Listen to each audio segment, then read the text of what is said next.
Ja, grüß euch beinand und einen Sakrischgurden. Jetzt Kasperl. Leute, ihr hört es an der Musik. Es ist wieder Diablo Tristram Musikzeit. Sprich, ich werde mal wieder meinen unqualifizierten Senf zu Dingen abgeben, die so passiert sind. Leute, ihr habt das inzwischen alle mitgekriegt. Ich glaube, Ovi hat heute auch schon ein Video rausgezimmert darüber. Der öffentlich-rechtliche Rundfunk hat mal wieder reingeschissen mit AI. An die Leute, die es nicht mitbekommen haben. Im WDR und auf der entsprechenden ARD-Mediathek etc. Ist eine Doku, ich glaube 55 Minuten dauert die, sowas, also eine knappe Stunde, sagen wir mal, knappe Stunde, rausgekommen. Im Übrigen, hockt euch her, sagen wir mehrere, reißt euch eine Häube auf. Mir ging ja nicht einer in Rainer. Knappe Stunde ist die gegangen, eine Doku über Edzardler Cybermobbing. Und natürlich kriegen wir keinerlei öffentlich-rechtliche Dokus über Edzardler Cybermobbing, ohne dass auch ein gewisser mittelfränkischer Medienmogul thematisiert wird. Ne? Hauptsächlich ist es da zwar in dieser Doku um Aline Bachmann gegangen, aber das ist ja genauso neigeschissen, ne? Da macht man eine Dokumentation zum Thema Cybermobbing, was ich im Übrigen ein wichtiges Thema finde. Ich bin der Meinung, Cybermobbing ist ein Problem, das in unserer Gesellschaft unterschätzt wird und gegen das nicht genügend unternommen wird. Ich beziehe mich da aber insofern drauf, dass ich sage, was stellenweise auf Social Media passiert. Ja, wenn es auf, keine Ahnung, Instagram, Twitter oder sonst irgendwas sich Gruppen zusammentun, um irgendjemanden aus ihrer Klasse, aus ihrer Schule oder sowas oder, keine Ahnung, aus ihrem Sportverein zu mobben und fertig zu machen. Einfach bloß aufgrund einer gewissen Gruppendynamik und weil da halt ein, zwei Grattler dabei sind, die sich da so eine Truppe an Speichelleckern und Mitläufern zusammengehortet haben, um auf Schwächere loszugehen, um die eigenen Unzulänglichkeiten damit zu kaschieren, dann sollte dagegen dringend was unternommen werden. Und ich glaube, das können wir uns alle einig sein. Ich bin froh, dass ich in einer Zeit groß geworden bin, in der es diese Social-Media-Geschichten noch nicht gab. Und ich habe trotzdem auch meine Erfahrungen mit Mobbing in der Schule gemacht. Ja? Ich weiß, wie schwer das für die Leute sein kann und ich erinnere mich noch sehr gut an das Gefühl, das man hat, wenn man morgens aufsteht und in die Schule gehen will und weniger Angst hat vor dem, was da passiert, ob man da irgendeine Ex schreibt, schlechte Noten kriegt oder sonst irgendwas, als davor mit gewissen Leuten konfrontiert zu werden, die es sich offensichtlich zur Aufgabe gemacht haben, dir dein Leben so schwierig wie möglich zu gestalten, einfach nur, weil du anders ausschaust, andere Klamotten trägst, andere Musik hörst etc. Leute, wir kennen das, die meisten Leute haben irgendwann in ihrem Leben einmal solche Erfahrungen machen müssen, auch wenn es nicht schön ist. Ja? Aber eine Dokumentation, eine Stunde lang Dokumentation von öffentlich-rechtlichen Geldern, in der man dann Cybermobbing thematisiert mit den beiden Musterbeispielen Rainer Winkler und Aline Bachmann, ist ja wohl, mir fehlen die Worte. Ja, okay, mir fehlen nicht die Worte, offensichtlich schwalle ich hier schon wieder seit 5 Minuten rum, aber Himmel, Arsch, was ist denn los mit euch? Gibt's nichts anderes? Keine Ahnung. Ich hab mit Schülern dieser Generation keinen Kontakt. Aber wenn ich Journalist wäre, würde ich doch irgendwie hinkriegen, dass ich tatsächliche Cybermobbing-Opfer auftreibe. Ich glaube, da gibt es genug auf der Welt. Stattdessen hockt man sich dahin. Man muss ihnen zugute halten, sie haben einige Dinge von Rainer erwähnt, die fragwürdig sind. Ne?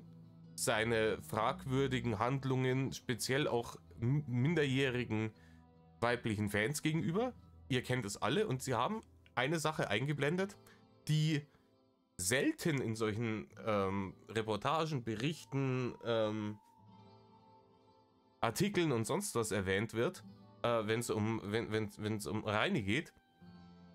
Diese Szene, das ist auch eine, die mich richtig matt macht. Jedes Mal, wenn ich dran denken muss. Diese Szene, wo dieses Mädchen bei ihm im Stream ist und er sie fragt, wie alt sie ist und sie sagt 13 und er sagt hart an der Grenze.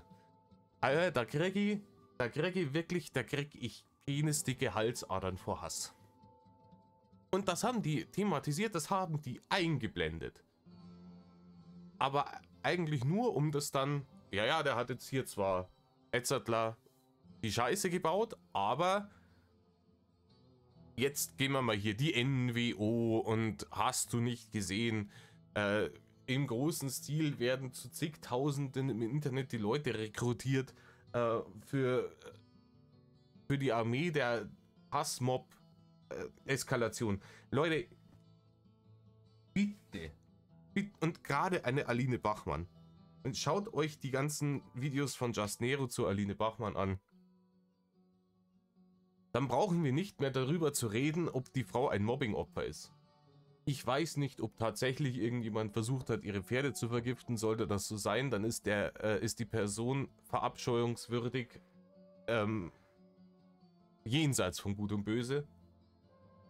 Weil es scheißegal, ob irgendein Depp im Hundepark Giftköder auslegt oder versucht, sein Pferd zu vergiften. Leute, die Probleme, die ihr mit Haltern von Tieren habt, gehen die Tiere einen Scheißdreck an und die haben dafür nicht zu leiden. Ne? Aber wie gesagt, es ist fragwürdig, ob das überhaupt passiert ist, weil es Quelle Aline Bachmann ist. Und Aline Bachmann, die hat es mit der Wahrheit ungefähr so wie unser allerliebster Lügenlord. Und ich begreife nicht, warum bei diesem Thema immer wieder diese zwei Kasperl aus der Schublade geholt werden. Klickt es sich dann einfach besser? Oder ist es einfach zu viel Arbeit, sich tatsächlich wirkliche Opfer zu suchen, mit denen zu reden und jetzt passt's auf, bahnbrechende Idee, denen vielleicht zu helfen? Ich verstehe es beim besten Willen nicht. Ne? Ich meine, es war wenigstens nicht diese 0815-Geschichten, andere Etzertler, Cybermobbing-Dokus, ich erinnere ans Y-Kollektiv und was nicht alles, die haben halt, wenn sie Rainer thematisieren, es kommen immer dieselben Dinge. Ne?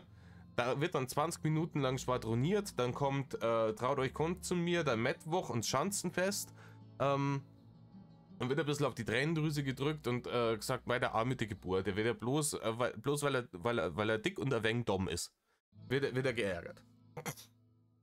Und da werden die ganzen Sachen komplett raus ignoriert. Die hatten wenigstens ein paar seiner Verfehlungen mit drin, das muss man ihnen zugute halten. Aber dann den gedanklichen Schritt weiter zu gehen, wenn ich in der Recherche auf diese Dinge treffe, zu sagen, Moment einmal, vielleicht ist ein Mensch, der solche Aussagen tätigt, wie knapp an der Grenze oder es gibt nicht zu, ne, oder was nicht alles eine nice Sache ist, etc. bla bla. Vielleicht ist die Person, die solche Aussagen im Internet trifft, nicht dafür geeignet, in unserer Doku vorzukommen, in der es um Cybermobbing geht, weil die Person wohl selber Dreck am Stecken hat und höchstwahrscheinlich die Scheiße, die sie im Internet abkriegt, selber gesät hat.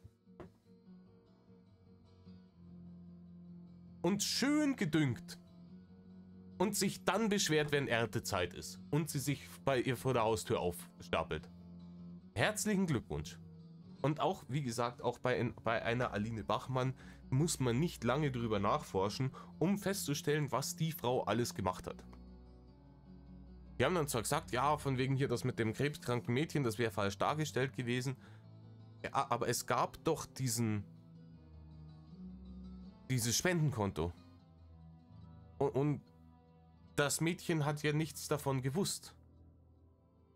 Und auch, wenn wir jetzt von dem krebskranken Mädchen weggehen, da gab es diesen kleinen krebskranken Jungen, mit dem hat sie auch versucht, irgendwie einen auf Gutmensch zu machen und Klicks zu farmen, Reichweite mitzunehmen und hat dem versprochen, sie organisiert, dass er, keine Ahnung, Andreas Gabalier treffen kann, und der Bur war super happy und 2 Jahre später ist er an seinem Leiden verstorben und bis dahin Andreas Gabalier überhaupt nichts und sie hat ihn nur noch geghostet.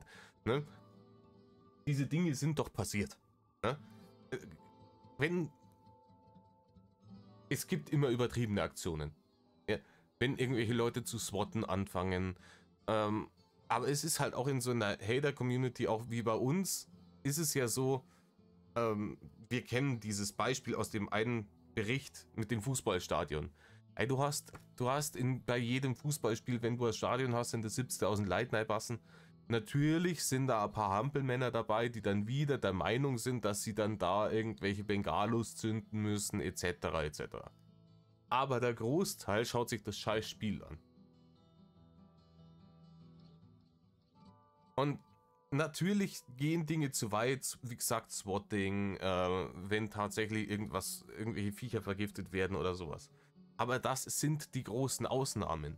Und das jetzt so hinzustellen, als wären alle 60 bis 80, ich weiß nicht, wie viel drin sind, 1000 Leute in der Schanzenwatch-Gruppe, praktisch alles potenzielle Gewaltverbrecher, ist halt Hanebüchen jenseits von Gut und Böse. Ich sag oft jenseits von Gut und Böse, heute merke ich. Ich glaube, ich muss mir das abgewöhnen, das wird sonst mein neues Edzardler.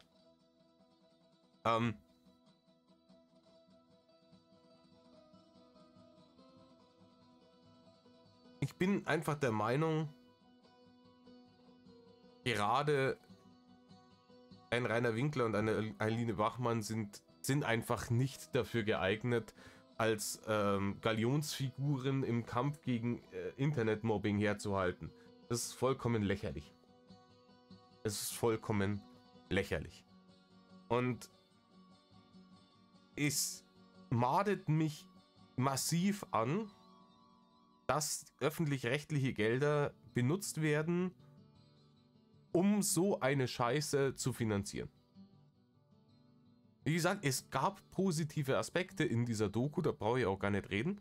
Aber das kann nicht der Anspruch an eine öffentlich-rechtliche Dokumentation sein, dass man sagt, es war nicht alles scheiße. Das kann nicht der Anspruch sein. Die öffentlich-rechtlichen Medien spielen seit Jahrzehnten Niveau-Limbo und verlangen jedes Jahr mehr Geld. Die kriegen jetzt schon jedes Jahr über 8,5 Milliarden Euro. Wisst ihr, wie viele Deutschland-Tickets man dafür finanzieren könnte? Und ich möchte öffentlich-rechtliche Nachrichten haben. Ich will unabhängige Nachrichten haben, die ordentlich recherchieren, wo im Idealfall die besten Journalisten unseres Landes arbeiten. Die dürfen dann auch ihr Geld verdienen. Und die sollen gefälligst neutral berichten und recherchieren und nicht mit einer entweder vorgefertigten Meinung in irgendwelche Geschichten reingehen und ihre Reportage in Anführungsstrichen dann um ihre vorgefertigte Meinung rumzubasteln, so wie es Steuerung F oder die ganzen anderen Kaschball machen. Oder halt einfach schwerwiegende Schnitzer da reinzuschießen, weil sie halt einfach aus reiner Faulheit und aus reiner weil da kann ich Bild-Zeitung lesen. Ja, wenn ich auf Sensationsgeilheit aus bin, dass ich eine Doku über Cybermobbing mache, dass ich Aline Bachmann und Rainer Winkler reinballer, das ist Bild-Zeitungsniveau. Dafür hast du keine öffentlich-rechtlichen Gelder verdient.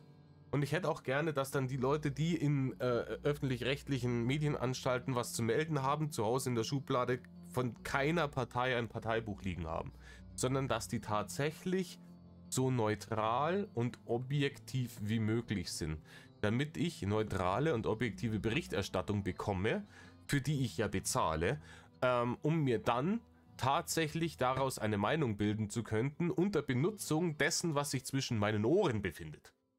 Ich weiß, viele Leute in diesem Land sind da kein Fan davon. Man merkt es daran, dass immer noch die Bild-Zeitung die auflagenstärkste Zeitung in diesem scheiß Land ist, obwohl sie ja doch gar keiner liest. Die Bild-Zeitung ist der allergrößte Drecksschmutz, den es gibt, und jeder, der das liest, ist lost beyond control. Aber angeblich liest es ja keiner. Tut ja keiner, deswegen verkaufen die ja auch nicht jede Woche Millionen von Zeitungen. Wild. Es ist einfach wild. Und dann kommen die Öffentlich-Rechtlichen daher und scheißen rein am laufenden Band und geben nicht mal den Leuten, die wissen, dass sie die Bild-Zeitung meiden sollten, wie der Teufel das Weihwasser oder wie Rainer Winkler eine Lohnarbeit,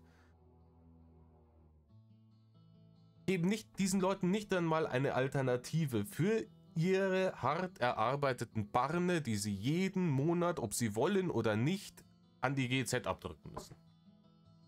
Und da kriege ich Plack. Da kriege ich Zustand. Einfach, ich begreife es nicht. Ganz zu schweigen davon, dass unsere WDR-Vollprofi-Journalisten dann da einen Typen interviewen, der sich hinhockt und behauptet, er ist der Pressesprecher der NWO. Leute, ich glaube, in dem Fall war die Maske weniger dazu da, um seine Identität zu schützen, sondern die hat er sich aufgesetzt, damit sie nicht sehen, wie er feixend da sitzt, als er ihnen diese Scheiße erzählt. Es gibt nicht viel, auf das man sich verlassen kann, aber man weiß, Internet-Trolle trollen. Und deswegen kann man bei denen ja auch wenig für bare Münze nehmen, was die sagen. Und ganz ehrlich, wenn ich da sitze und ich interview da jemanden und der sagt mir, er ist der Pressesprecher der NWO und ich habe für 5 Cent Hirn oben in der Murmel, dann sage ich, okay, ne, dann können wir jetzt hier abbrechen, oder? Weil verarschen kann ich mehr, Lor. Aber keine Ahnung, ich hätte es an dem seiner Stelle wahrscheinlich genauso gemacht. Es hockt sich dahin, kriegt wahrscheinlich noch Geld dafür und labert denen irgendeine Scheiße vor und hat die Zeit seines Lebens. Und die denken sich, boah, krasses Interview haben wir da geführt. Und der geht heim und denkt sich, was für Deppen. Und dann strahlen die das auch noch aus. Es ist wild. Es ist vogelwild einfach.